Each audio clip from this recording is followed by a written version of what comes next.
बिस्मिल्लाहिर्रहमानिर्रहीम। आज का हमारा टॉपिक है मल्टीपल एलील्स। जब किसी भी जीन की मोर देन 2 कॉपीज़ हों तो उन्हें मल्टीपल एलील्स कहा जाता है। ये मल्टीपल एलील्स क्रोमोसोम्स पे सेम लोकस पे मौजूद होते हैं, लेकिन किसी भी इंडिविजुअल के अंदर जो एलील्स की सिर्फ 2 कॉपीज़ होती हैं और हैप्लॉइड सेल के अंदर एलील की सिर्फ एक ही कॉपी होती है।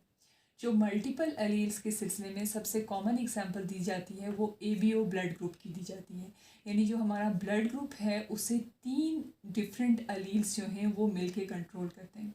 ये जो एबीओ ब्लड ग्रुप है ये सबसे पहले डिस्कवर किया था कार्ल लेंस्टीनर ने, जो कि एक ऑस्ट्रियन फिजिशियन थे इन 1901। इनके अकॉर्डिंग जो एबीओ ब्लड ग्रुप सिस्टम है उसकी 4 डिफरेंट फिनोटाइप्स हैं, और ये जो फिनोटाइप्स हैं वो एक दूसरे से मुख्तलिफ हैं। किस बेस पे कि जो आरबीसीज हैं यानी रेड ब्लड सेल्स हैं उनकी सरफेस पे स्पेसिफिक एंटीजेंस प्रेजेंट हैं। ये जो एंटीजेंस हैं वो प्रोटीन का रेजिड्यू भी हो सकते हैं, वो कार्बोहाइड्रेट का रेजिड्यू भी हो सकते हैं। इन एंटीजन की बेसिस पे जो एबीओ ब्लड ग्रुप है उसे 4 डिफरेंट टाइप्स में या 4 डिफरेंट फिनोटाइप्स में जो है वो अरेंज किया जाता है, यानी A B A B and O. जो कार्ल लेंस्टीनर थे उन्होंने एग्लूटिनिन का कॉन्सेप्ट भी इंट्रोड्यूस किया था, यानी कि जो फिनोटाइप्स हैं वो होते तो स्पेसिफिक एंटीजन की बेस पे हैं जो कि आरबीसी की सरफेस पे प्रेजेंट होती हैं, लेकिन इन एंटीजन्स के क्रॉसपॉन्डिंग एंटीबॉडीज़ भी जो है वो ब्लड प्लाज्मा में प्रेजेंट होती हैं। यानी वो इंडिविजुअल जिनका ब्लड ग्रुप जो है वो ए है तो इसका मतलब ये हुआ कि उनके आरबीसी पे ए एंटीजन प्रेजेंट है, लेकिन उनके प्लाज्मा में एंटीबॉडी बी प्रेजेंट होगी। अब हम देखते हैं कि जो ब्लड ग्रुप्स हैं, इधर ब्लड ग्रुप ए बी और ओ, वो कौन से एंटीजन की बेस पे इनको ये नाम दिया जाता है और उन इंडिविजुअल का जो प्लाज्मा है उसमें कौन सी एंटीबॉडीज़ प्रेजेंट हैं इन एंटीजन की रिस्पेक्ट से। अब वो इंडिविजुअल जिसका जो ब्लड ग्रुप है वो ए है तो उनकी जो आरबीसीज हैं यानी रेड ब्लड सेल्स हैं उनकी उसकी सरफेस पे जो है वो ए एंटीजन प्रेजेंट होगा, लेकिन जो उस इंडिविजुअल का प्लाज्मा है उसमें एंटीबॉडी बी प्रेजेंट होगी। इस तरह से वो इंडिविजुअल जिसका ब्लड ग्रुप बी है उसके आरबीसी पे एंटीजन बी प्रेजेंट होगा और प्लाज्मा में एंटीबॉडी ए प्रेजेंट होगी। वो इंडिविजुअल जिसका ब्लड ग्रुप ए बी है उनके आरबीसी पे एंटीजन ए और बी दोनों प्रेजेंट होंगे, और इसके रिस्पेक्ट से जो एंटीबॉडीज़ हैं यानी एंटीबॉडी ए और एंटीबॉडी बी वो दोनों उनके प्लाज्मा में मिसिंग होंगे। वो इंडिविजुअल जिनका ब्लड ग्रुप ओ है उनके आरबीसी पे कोई भी एंटीजन ए या एंटीजन बी प्रेजेंट नहीं होता, लेकिन उनके प्लाज्मा के अंदर उनके आरबीसी पे कोई भी एंटीजन जो है वो प्रेजेंट नहीं होता, लेकिन जो आरबीसी में कोई भी एंटीजन नहीं होता लेकिन प्लाज्मा के अंदर एंटीबॉडीज़ जो हैं वो प्रेजेंट होती हैं। अब हम देखते हैं कि इन ब्लड ग्रुप की ट्रांसफ्यूजन कैसे होती है, यानी जब कोई भी इंडिविजुअल किसी दूसरे इंडिविजुअल को ब्लड डोनेट करता है तो वो किस बेस पे करता है। वो इंडिविजुअल जिनका ब्लड ग्रुप ए हो या ओ हो वो अपना ब्लड जो है वो डोनेट कर सकते हैं उस इंडिविजुअल को जिसका ब्लड ग्रुप ए है या ए बी है। इसी तरह से जो ब्लड ग्रुप जिस इंडिविजुअल का ब्लड ग्रुप बी होता है और ओ होता है वो अपना ब्लड डोनेट कर सकते हैं बी को और ए बी को, और जो ए है ए बी है बी है और ओ है वो सारे इंडिविजुअल अपना ब्लड जो है वो डोनेट कर सकते हैं ऐसे इंडिविजुअल को जिसका ब्लड ग्रुप ए बी हो। इसी तरह से जो ओ ब्लड ग्रुप होता है वो अपना ब्लड सारे फिनोटाइप्स को जो है वो डोनेट कर सकता है, लेकिन जो रिसीव करता है वो ब्लड वो सिर्फ ओ से ही कर सकता है। इस बेस पे हम देखते हैं कि जो ब्लड ग्रुप ओ है वो हर एक को अपना ब्लड जो है वो डोनेट कर सकता है, तो हम इसे जो है वो कहते हैं कि ये यूनिवर्सल डोनर है। और जो ए बी है वो सबसे ब्लड एक्सेप्ट कर सकता है, तो हम उसे कह सकते हैं कि ये यूनिवर्सल एक्सेप्टर है। अब ये होता किस बेस पे है, एंटीजन और एंटीबॉडी की प्रेजेंस की बेस पे होता है कि कौन से इंडिविजुअल को ब्लड डोनेट कर सकता है या उससे ब्लड एक्सेप्ट कर सकता है। जो ब्लड ग्रुप ए है वहाँ से ब्लड डोनेट हो सकता है ऐसे इंडिविजुअल को जिसका ब्लड ग्रुप ए होता है या ए बी होता है। जो ए ब्लड ग्रुप का इंडिविजुअल है उसके आरबीसी पे जो एंटीजन प्रेजेंट होता है वो ए होता है,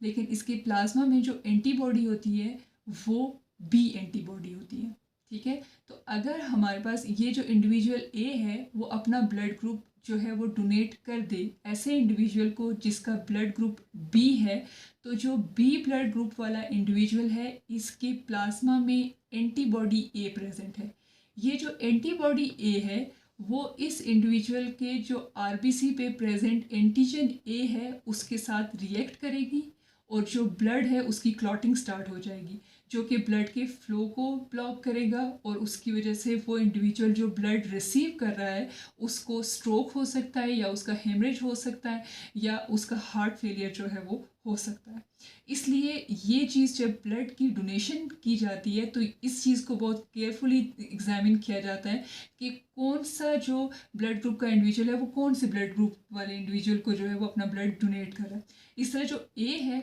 वो ए बी को अपना ब्लड जो है वो डोनेट कर सकता है। हालांकि जो ए है उसकी आरबीसी पे जो है वो एंटीजन ए प्रेजेंट है और इसके जो प्लाज्मा है इस इंडिविजुअल का जो ब्लड है उसके जो प्लाज्मा में एंटीबॉडी बी प्रेजेंट है, जबकि ये जो इंडिविजुअल है जिसका ब्लड ग्रुप ए बी है इसके आरबीसी पे एंटीजन ए भी प्रेजेंट है और एंटीजन बी भी प्रेजेंट है, लेकिन जो इनका प्लाज्मा है उसमें दोनों एंटीबॉडीज़ मिसिंग हैं, लेकिन इसके पास बी एंटीजन मौजूद है और इसके पास बी एंटीबॉडी मौजूद है, लेकिन ये जो ब्लड है वो बहुत कम अमाउंट में जो है वो इस इंडिविजुअल को लग रहा है। तो इसलिए ये जो इसका इफ़ेक्ट होगा इस एंटीजन के साथ इस इंडिविजुअल की एंटीबॉडी का वो ऑलमोस्ट निग्लिजिबल होगा।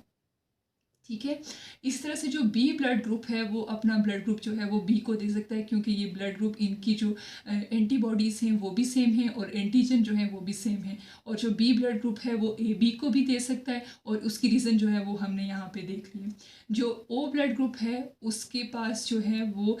कोई भी एंटीजन मौजूद नहीं है, तो कोई भी जो ब्लड ग्रुप जिसे वो डोनेट करता है वहाँ पे जो ब्लड में जो है वो इस कि कौन सी एंटीबॉडी है कौन सा एंटीजन है इस चीज़ को जो है वो निगलेक्ट कर दिया जाता है। इसी वजह से जो ओ होता है वो यूनिवर्सल डोनर होता है और जो ए बी होता है वो यूनिवर्सल एक्सेप्टर होता है। अब हम देखते हैं genetics of A B O blood group system. जो A B O blood group system है उसे कौन सी जीन्स जो है वो कोड करती हैं, ये सबसे पहले एक साइंटिस्ट थे ब्रेनस्टीन जिन्होंने इसे स्टडी किया था, और ये जो gene A B O blood group system को कंट्रोल कर रही होती है उसे पॉलीमॉर्फिक जीन कहा जाता है। पॉलीमॉर्फिक जीन मतलब इस जीन की बहुत सारी कॉपीज़ होती हैं। ये जो ए बी ओ जीन है और आई जीन है ये जो क्रोमोसोम 9 होता है उसके लॉन्ग आर्म यानी क्यू आर्म पे प्रेजेंट होती है और ये बैंड नंबर 34 पे ये जीन होती है। इस जीन के 3 एलील्स हैं, आई ए, आई बी एंड स्मॉल आई। वो इंडिविजुअल्स जिनका ब्लड ग्रुप ए होता है उसमें या तो आई ए जो एलील है वो डोमिनेंट फॉर्म में होता है, होमोजाइगोट डोमिनेंट होते हैं, या वो हेट्रोजाइगोट डोमिनेंट होते हैं, यानी उसके पास या तो ए एंटीजन के लिए दोनों जो कॉपीज़ हैं वो डोमिनेंट होंगी या फिर वो हेट्रोजाइगोट कंडीशन में, या फिर उनके पास एक रेसेसिव कॉपी होगी और एक डोमिनेंट कॉपी होगी, लेकिन डोमिनेंट जो कॉपी होगी उसका इफेक्ट इतना ज़्यादा है कि वो वही इफेक्ट शो करता है जब जो कि होमोजाइगोट डोमिनेंट से शो हुआ है। तो उस इंडिविजुअल के पास जिसके पास इन दोनों जीनोटाइप्स में से कोई एक भी जीनोटाइप होगी उस इंडिविजुअल का जो ब्लड ग्रुप है वो ए होगा। वो इंडिविजुअल जिसका ब्लड ग्रुप बी होता है उसके पास इसी तरह से जो एलील बी है उसकी दोनों डोमिनेंट कॉपीज़ होंगी या फिर एक डोमिनेंट कॉपी होगी जो कि जो फिनोटाइप बी है उसे कोड करेगी। वो इंडिविजुअल जिसका ब्लड ग्रुप ए बी होता है वहाँ पे दोनों एलील्स प्रेजेंट होते हैं, आई ए भी प्रेजेंट होता है और आई बी भी प्रेजेंट होता है, और ये हेट्रोजाइगोट कंडीशन में दोनों इंडिपेंडेंटली एग्जिस्ट करते हैं, यानी इनमें से कोई भी एक दूसरे का एक्सप्रेशन मास्क नहीं करता, जिसे कोडोमिनेंस भी कहा जाता है। उसके बाद वो इंडिविजुअल जिसके पास ब्लड ग्रुप ओ होता है उसके पास इस एलील की रेसेसिव कॉपी जो है वो प्रेजेंट होती है, जिसकी वजह से उसका ब्लड ग्रुप जो है वो ओ आता है। ये जो ब्लड ग्रुप एलील्स होते हैं ये अर्ली एम्ब्रियोनिक स्टेज में जब इंडिविजुअल जो है वो एम्ब्रियो की फॉर्म में होता है उस टाइम पे ही अपना जो है वो एक्सप्रेशन शो करना शुरू कर देते हैं, और ये एक्सप्रेशन जो है वो टिल डेथ कंटिन्यू रहता है। इसी वजह से जो ब्लड ग्रुप फिनोटाइप है वो थ्रू आउट द लाइफ किसी भी पर्सन की चेंज नहीं रहती, यानी कि अगर किसी भी इंडिविजुअल की अर्ली एज में ब्लड ग्रुप ए है तो वो उसके मरने तक जो है वो ए ही रहेगा, वो ऐसा नहीं होगा कि वो दरमियान में जो है वो चेंज हो जाए।